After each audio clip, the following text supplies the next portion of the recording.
નમસ્કાર, સમાચારો સાથે હું છું જયેશ।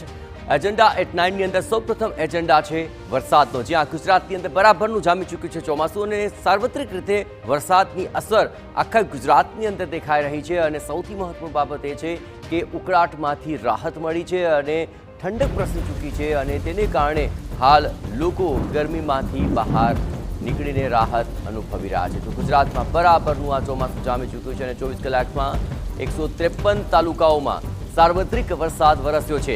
ખાસ કરીને ખેડાના માતરમાં સૌથી વધુ 4.5 ઇંચ જેટલો વરસાદ ખાબક્યો। કલોલ, ચૂડા અને મહેમદાબાદમાં 4 ઇંચ વરસાદ વરસ્યો છે। ધંધુકા અને લાલપુરમાં 2.5 ઇંચ વરસાદ વરસ્યો। માણસા, ઓલપાડ, ખેડા અને વાલોડમાં 2 ઇંચ વરસાદ વરસ્યો।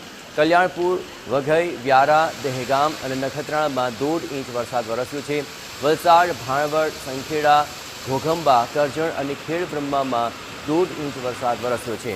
એ સિવાય બાવળા, ઉમરેઠ, ચોટીલા, બોટાદ અને આણંદમાં 1.5 ઇંચ વરસાદ વરસ્યો।